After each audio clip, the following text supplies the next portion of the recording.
Chapter 4 Masquerades. The teacher was reading, but as it usually happened, Lucy wasn't paying any attention. Her teachers just let her be, mostly because they were afraid of whatever occultist ritual she might use against them if they made her angry, but also because Lucy Loud was a special case in her third grade class.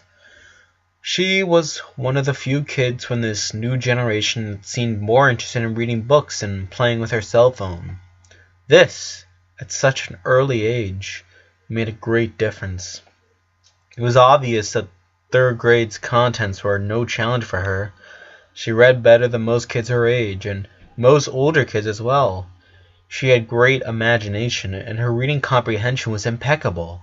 Maybe she wasn't the best in math, but her literature works, the subject she was in at the moment, was outstanding. Maybe that's why it was a little odd that during the entire class the girl hadn't stopped looking through the window, not even listening to the poems her teacher was reading. Her ignoring Marianne Moore's poems was something, but to not even pay attention to Wilfred Owen's spooky war poems? That was new. Alright everyone, we've already read some fabulous great poems. Do any of you know a poem that you'd like to share with the class? Asked the teacher. Most of her students remained in silence. Some of them didn't actually know any poem, while others were ashamed of reciting a poem in front of the classmates. A girl then raised her hand, anxious to share what she knew. Anna, do you know a poem? Yes. The rose is red. The violet is blue. Sugar is sweet. So are you. Very well, Hannah. I think we all know some version of that poem. It's a really pretty poem, don't you think? Anyone else? Tentatively, a boy raised his hand. Robbie, do you want to share a poem? Well, it's a poem my mom once read to me, but come on, Robbie, don't be embarrassed. Robbie blushed and recited the poem without looking at anyone. All thoughts, all passions, all delights, whatever stirs his mortal frame, all are but ministers of love and feed his sacred flame. The girls all let out a love sigh, while the boys were pretending they were throwing up. That's a beautiful poem, Robbie. Coleridge, I think. Good one. Anyone else? No one? Lucy kept looking through the window, completely ignoring her class. She kind of heard what they were talking about, but she wasn't interested in participation. And she wasn't even trying to dissimulate neither. Teachers usually didn't bother her, and right then she didn't want to be bothered. Logically, her need to remain undisturbed, alone with her thoughts, was automatically responded with an immediate interruption. What about you, Lucy? I'm sure you must have a poem to share with us, said the teacher. As someone who tried very hard to conceal her emotions, Lucy knew very well how to read them. She knew her teacher was slightly worried, but somewhat doubtful, as if she wasn't really sure about this being a good idea. She also noticed the quick exchange of looks between her classmates. She could almost hear what they were thinking. Here comes a freak. She didn't care. She had long ago abnegated such banal thought things as her feelings. Her classmates' appreciation, or the lack of it, was of no concern for her at all. What some children dislike compared to the dichotomy of life and death, or with the dilemma of the existence of the soul. What use did it have to try and be loved by others if they were all inevitably heading to the endless void of darkness that was the eternal oblivion of death? They could hate her. They could call her a freak, for their words produced no harm. She didn't need to be loved. Well, do you have a poem, Lucy? With a loud sigh, she stood in her seat. She had a lot of poems indeed. Most of them were from her own authorship, but she didn't want to share her inner workings with the rest of the class. They were unworthy. She would give them some cliché thing, something that would satisfy her teacher. She had this Edgar Allan Poe poem that was Total classic. She opened her mouth and her mind was ready to recite it like she had been doing in her room so many times. Lucy surprised herself, however, when from deep inside her chest, the place where her heart would be, if she had one, a piece of poem escaped through her lips. It was a poem she once read, and it had become instantly one of her favorites. It was so sad to think about that, so emotional, so blue, that she couldn't love it. Music I heard with you was more than music, and bread I broke with you was more than bread. Now that I am without you, it all is desolate. All that was once so beautiful is dead. The noise from other classrooms, muffled by the walls and the reverberating sound of cars driving down the street, was the only thing that could be heard. The teacher was worryingly looking at her.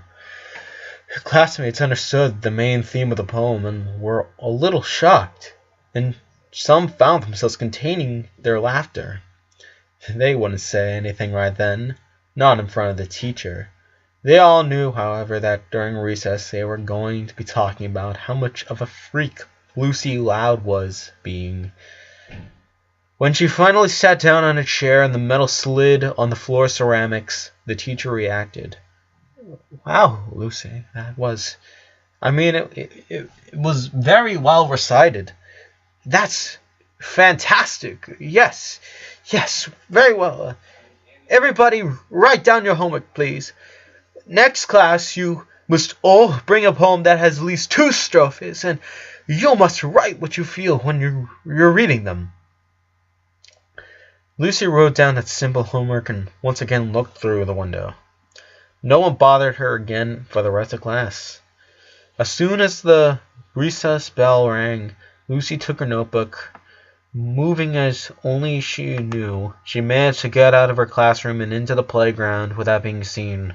She sat with her back against her favorite tree, the one that was farthest from the rest of the kids, and started to write. She wasn't always writing poems. Sometimes she just opened her notebook and let her wrist write in prose, without thinking about the syllables and the rhymes. She let the words flow, her thoughts manifesting on the paper. Anyone would call that notebook a diary, but she thought that word was implying something more girlish. She didn't have a better name, though. That morning, Lucy wrote a small 2-paragraph introspective essay. She wrote without checking, no worrying about coherence or anything. It was her soul that was leading her hand. Sometimes, no matter how hard we try to conceal things, they end up revealing themselves. It doesn't matter how hard we try, the telltale heartbeats will be heard over the concrete and boarding of our skin. In Greek theaters, the masks were something that actors used so that the audience could recognize the characters from their seats, but they also amplified their voices so they could be heard. It seemed kind of contradictory. They hid the actor, they gave him the luxury of anonymity, but they also made it possible to connect with the audience. What's the point then?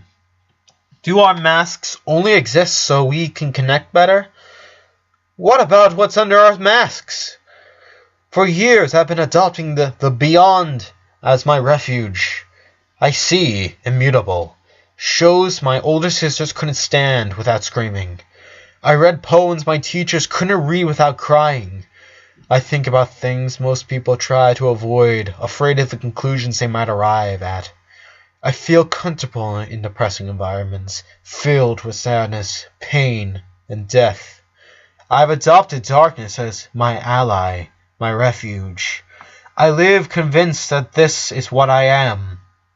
And yet, I found myself once again asking myself if this is nothing but a big, complicated masquerade. If this is who I really am. Because if it is, if I truly renounce to my emotions, then why does it hurt so much to know my brother's in the hospital? She was just writing the question mark when a ball came bouncing a few feet from her. Slightly raising her gaze from her notebook, she saw an older boy approaching, maybe from the 4th or 5th grade. He smirked and picked up the ball. "Hey, vampire, how come the sun hasn't burned you yet?" Lucy ignored him. She was very good at ignoring people, especially what they said. "Well, I know. You must have your sunscreen. That's why you're so pale." His provocations were less witty and funny than Luann's jokes, which was truly saying a lot. Lucy kept ignoring him, writing about how she loved to have a box of pins and a voodoo doll. She was drawing a doodle about that doll when the boy stepped closer and took her notebook from her hands. Lucy remained still. From the outside, she was emotionless as always, like a statue. On the inside, she was angry and scared. "Give it back," she said, with the same tone she used with her classmates when she wanted to scare them. It also worked with her sisters, but not with that boy standing in front of her.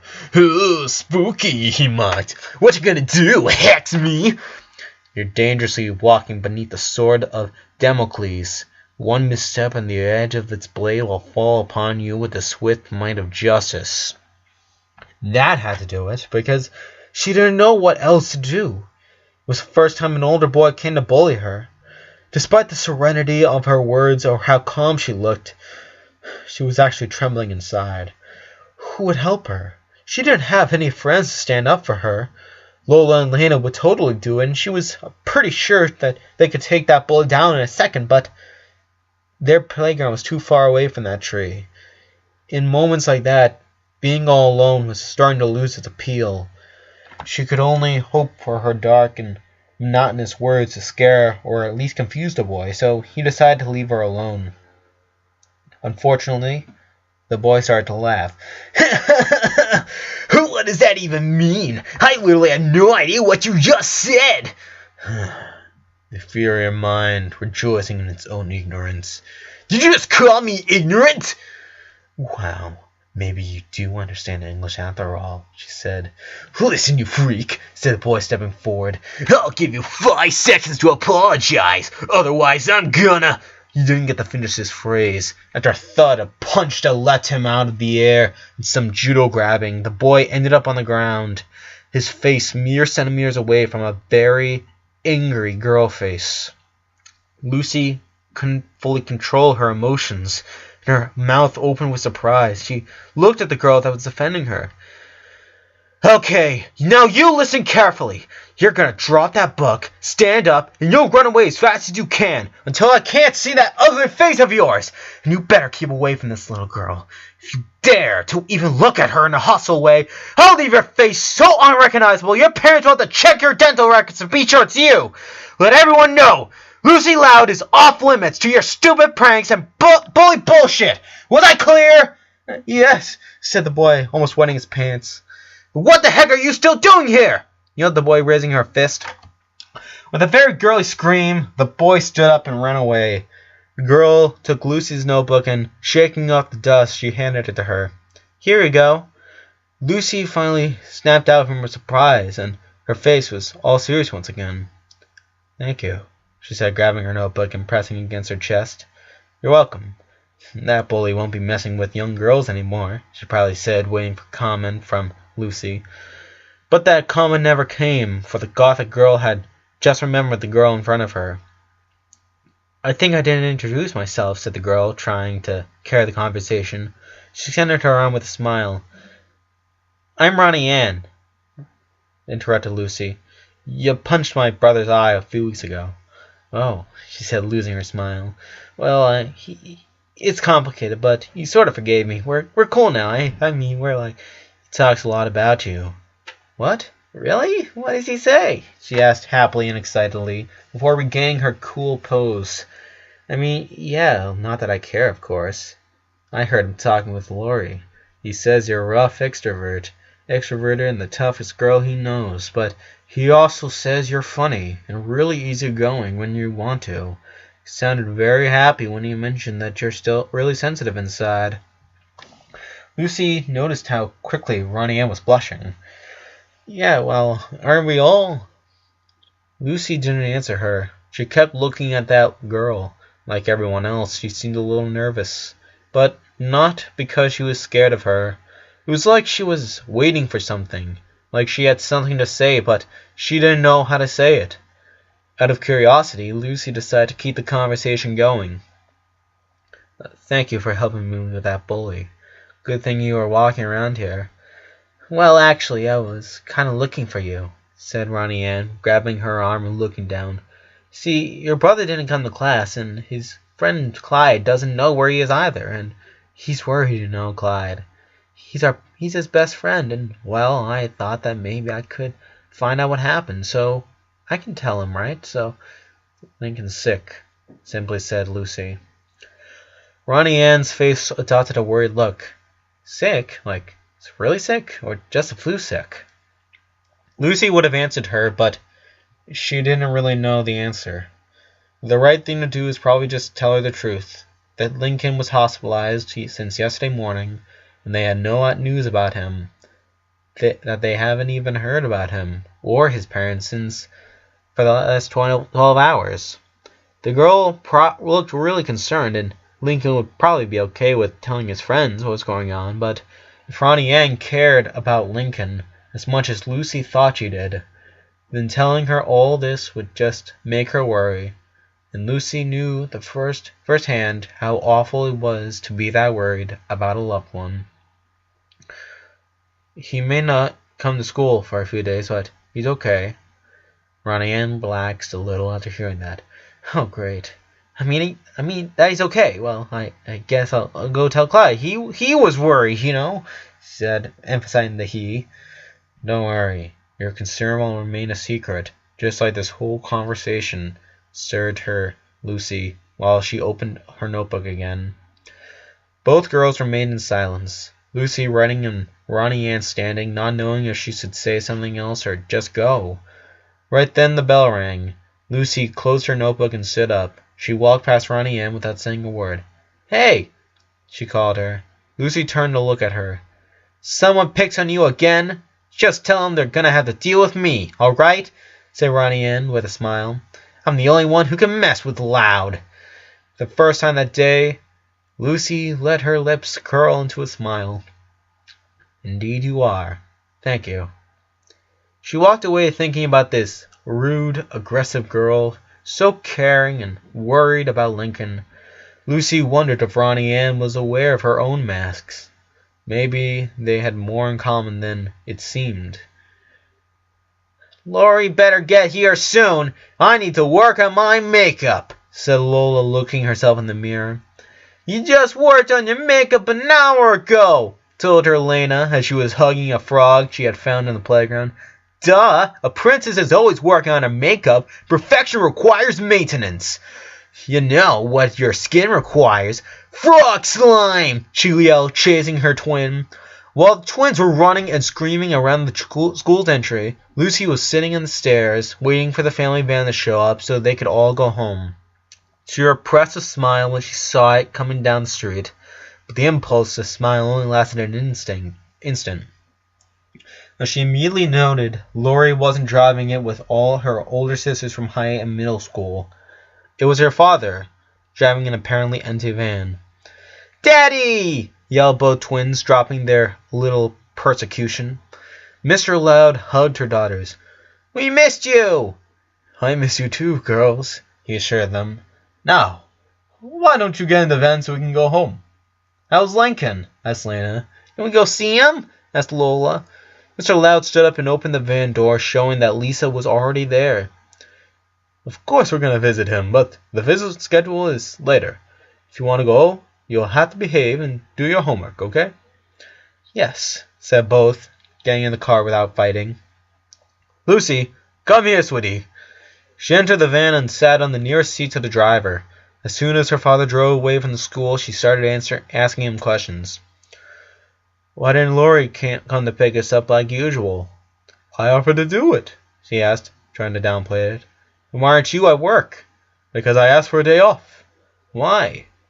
Father sighed, told her that he was getting tired of the questions, but there was also some guilt in it. Why was he feeling guilty? Was he lying to her? Uh, Listen up.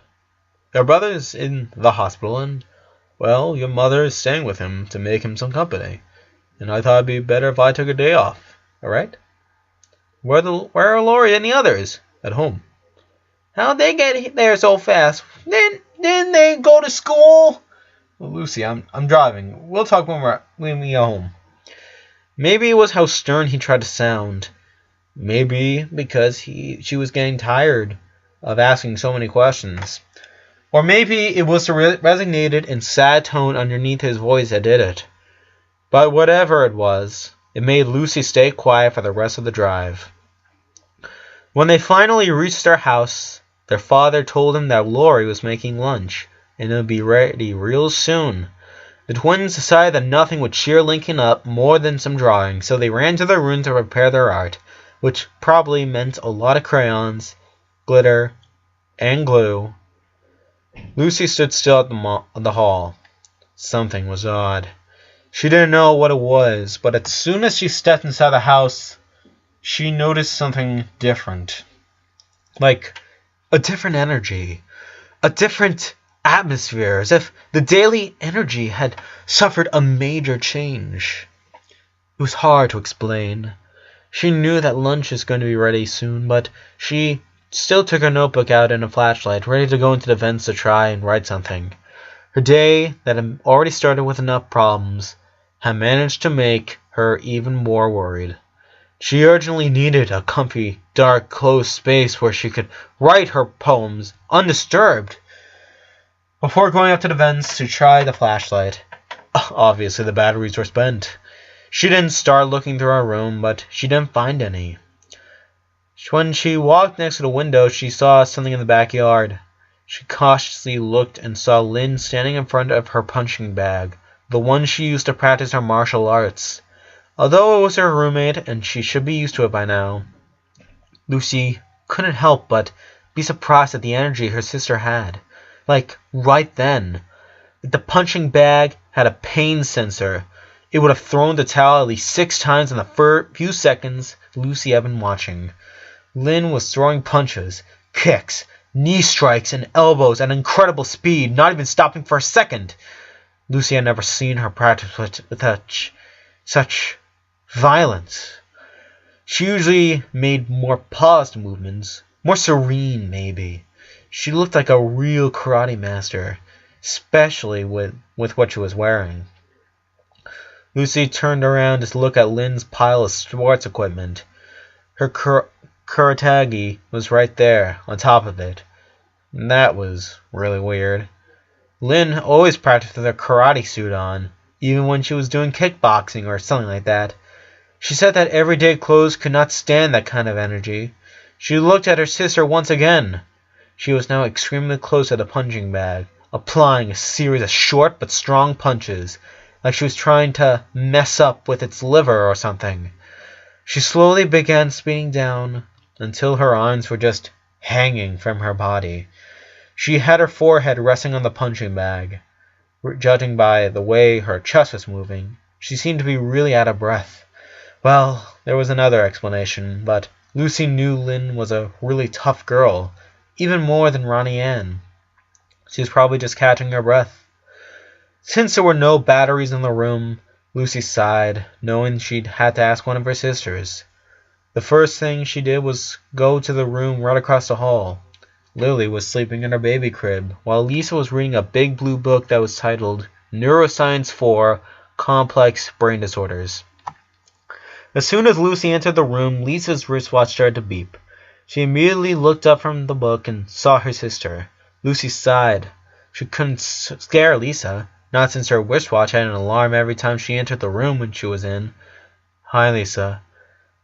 I'm sorry, I do not possess AAA batteries, nor AA, nor AAA, or any other energy source based on zinc and magnesium dioxide, she said, continuing to read her book. Lucy sighed. How do you know I was looking for batteries? You have an off flashlight in your hands, and you seem to have adopted dark places as your preferred habitat. It doesn't require a genius to figure that out. With nothing else to add, Lucy walked away from the room. She knew that asking Lenny was a waste of time, and Lori was cooking. So she went straight to Luna and Luann's room. Luna's guitar was sounding loud, clear across the hall. Since she was probably too focused on what she was playing, Lucy carefully opened the door and entered the room as stealthily as possible. She had perfected the art of sneaking up behind her siblings in order to scare them. With a quick move, she was right next to the wardrobe behind Luna and facing her sister's bunk bed. She was about to touch Luna's shoulder, hopefully scaring her, when she noticed two things. First, Luann was lying on her bed facing the wall. She didn't have her headphones, her camera, nor her computer.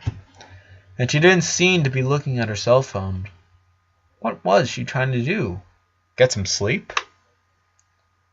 She would never do that, not with Luna playing 6 feet from her. And that was the other thing she noticed. Luna's music.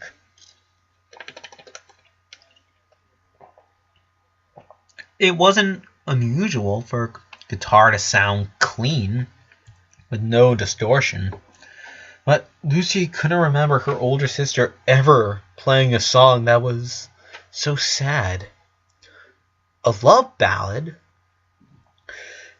Baby, why'd you leave me? Why'd you have to go? I was counting on forever. Now I'll never know. I can't even breathe. Luna listened absolutely every musical genre known to man, and some known to zebras. But she never played country. Why was she singing such a sad song? The only thing that occurred to Lucy was that maybe Luna had a heartbreak. Was she seeing someone? The last thing she overheard from the vents was about some guy that Luna thought looked like Billy Joel, Legstrong, the lead singer of one of her favorite bands. Did something happen between them? While Lucy kept wondering about it, Luna continued singing. It's like I'm looking from a distance, standing in the background, everyone singing, he's not coming home now. This can't be happening to me. This is just a dream.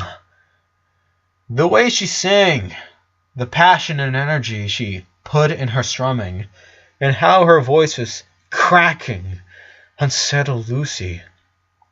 If there was someone in the world who could feel the music and synchronize with it, it was definitely Luna Loud.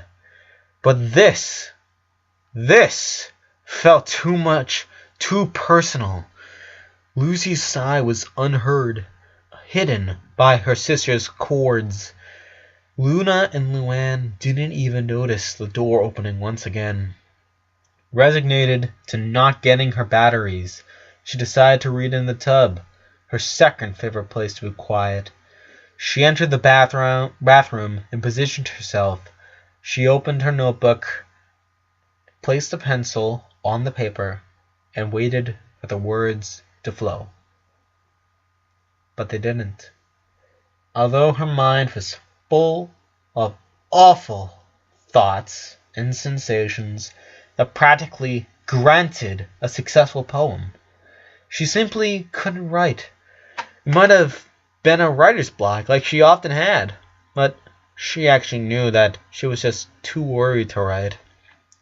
There was definitely something wrong going on. She was sure.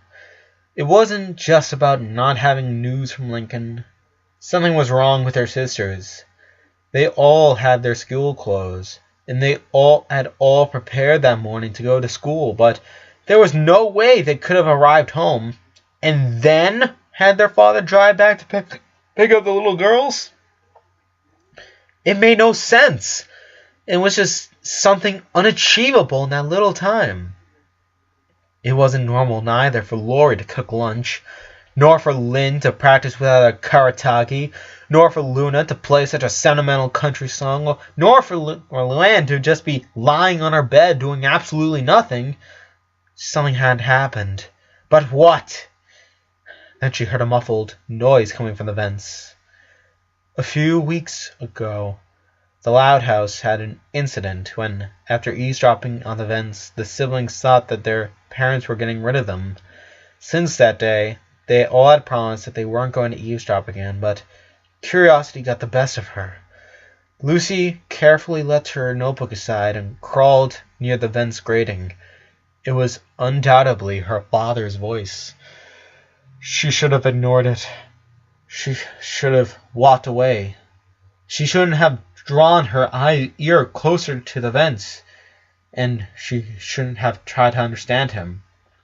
She shouldn't have heard him mourn.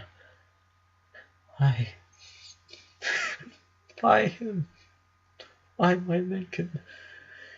She shouldn't have heard him cry, and she shouldn't have put the pieces